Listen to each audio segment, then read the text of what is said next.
जैसे विकिपीडिया आपकी उम्र 40 बताता है, तो आलिया भट्ट के साथ मूवी करोगे? माँ का रोल करोगे? उनकी माँ का? क्यों 40 साल की कोई लेडीज बड़ी हो जाती, बुढ़ी हो जाती है? कोई कहीं से भी 40 की बुढ़ी लगती है। बताओ ना, माँ का रोल करोगे? मैं ऑलरेडी पवित्र रिश्ता में बहुत बड़े बड़े बच्चों की माँ बन माँ का रोल करें। अपनी 18 में उन्होंने माँ का रोल। आलिया भट्ट की माँ का रोल नहीं। एल्विस भाई वो आलिया भट्ट की माँ का रोल प्ले कर लेगी, क्या आप भी आलिया भट्ट के नौकर का रोल प्ले करोगे?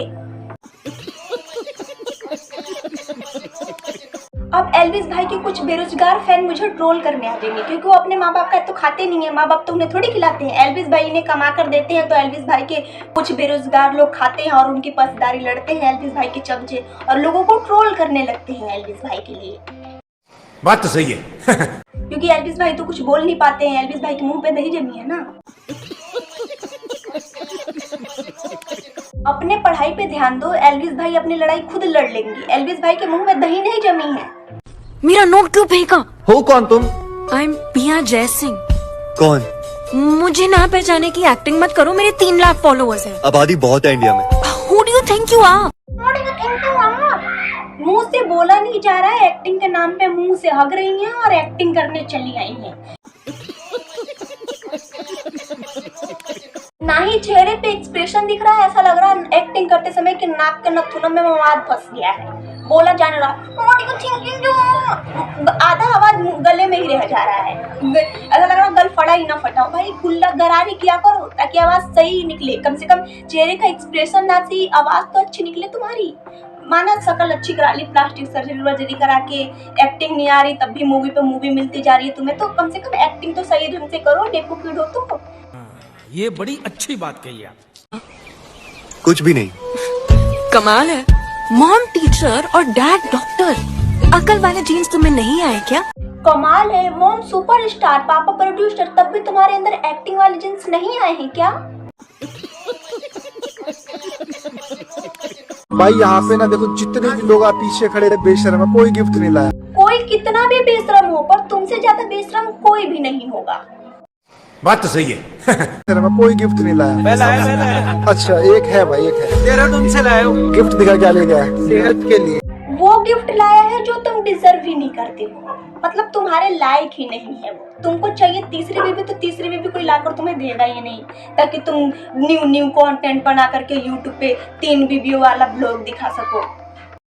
अरे बाप रे, ये तो धोती खोल रहा है। सबसे सस्ता गिफ्ट है ये, सबसे सस्ता। और ये होली दिवाली का हो इसी घर में से। तो तुम कौन से महंगे हो, तुम भी तो सस्ते ही हो, तुम्हारी सोच भी सस्ती ही है।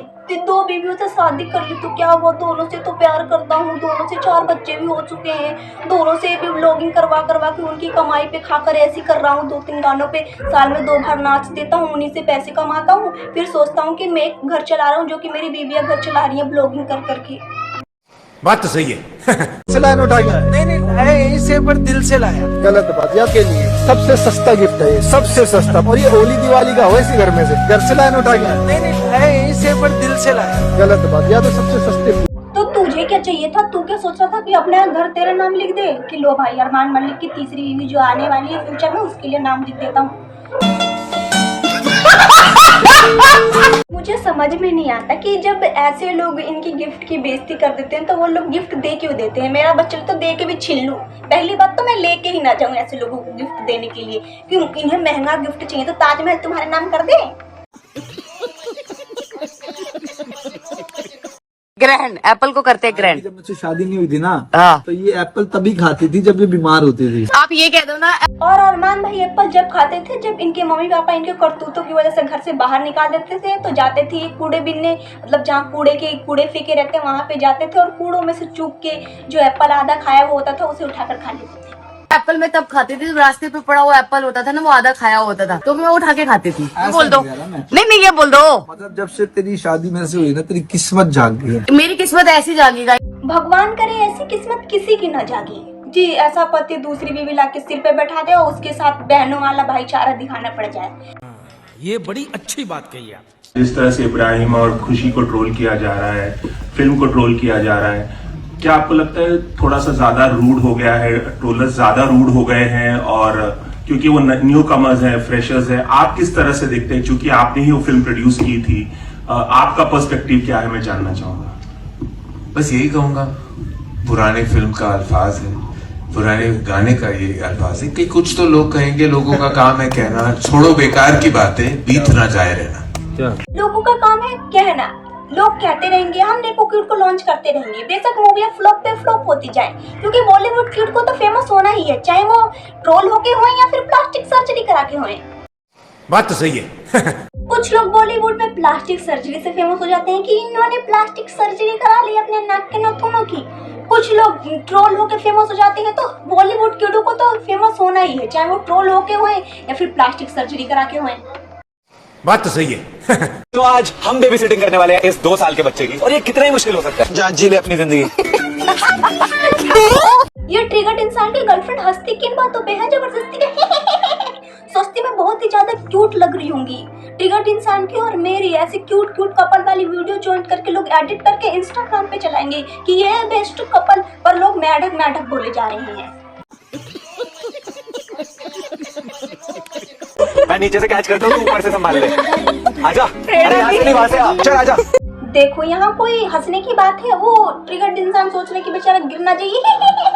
हंसे जाते, अरे बहन कितनी क्यूट बनोगी, दोस्त से अब गर्लफ्रेंड बना लिया है तुम्हें, अब क्या ही सिर पे चढ़ के नाचोगी क्या? सिर पे चढ़ के घर पे आके भाई ऐसा लग रहा शादी हो चुकी है, मतलब पूरे दिन इन्हीं के घर पे पड़ी रहती है, कभी किसी ब्लॉग में आएगी, कभी किसी ब्लॉग में आएगी। बात तो सही है। तो मैं क्यों चिढ़ रही हूँ? अरे नहीं यार, ये फालतू की बातों पे हंसती रहती है, मतलब ट्रिगर्ड इंसान और इसकी जोड़ी अच्छी लगती है, पर ये ओवर क्यूट बनने लगती है। फालतू की बातों पे हंसेगी, मतलब क्या ही बोले अब हम। वो ज्यादा डेंजरस है। जब हो जाए आपका तो बता देना। अरे कितना हंसती है फालतू के बातों पे, मैं देख कर इसकी हंसी थक गई, मतलब अभी थोड़ी देर पहले कह रही थी मैं थक गई भाई खेल खेल के। ये खेल के थक जाती है, पर हंस के नहीं थकती, इनका मसूड़ों में दर्द नहीं होता हंस के, मतलब फालतू की चीजें पे। अरे भाई माना तुम हंस के क्यूट बन के ट्रिगर्ड भाई की गर्लफ्रेंड बन गई, अब कितना हंसोगी, कितना भाई, फालतू की बातों पे जबरदस्ती की हंसी। बात तो सही है। कहीं ना कहीं आपको ऐसा नहीं लगता कि हमेशा अभिषेक मलाना अपनी किस्मत से वो खो बैठते हैं, पहले बिग बॉस और फिर अब ECL? हाँ यार, बट कोई नहीं, वो फाइनल में आगे वही बड़ी जीत है उनके लिए यार। ऐसी जीत से अच्छा इंसान हार ही जाए फुकरा इंसान की तरह, कम से कम जिंदगी में सुख चैन नाम की चीज तो रहेगी। देखो एक कॉम्प्लीमेंट करो, मैं कैसी लग रही हूँ? सही लग रही, बेबी लग रही मेरी। गोलू मुझे पता क्या बोला कि पायला तू इतनी सुंदर लग रही है ना, मैं तुझे बोला तुझे नजर लग गई। गोलू ने जो तुम्हारे शादीशुदा जिंदगी के ऊपर नजर लगाया है उसका क्या? ये बड़ी अच्छी बात कही आप।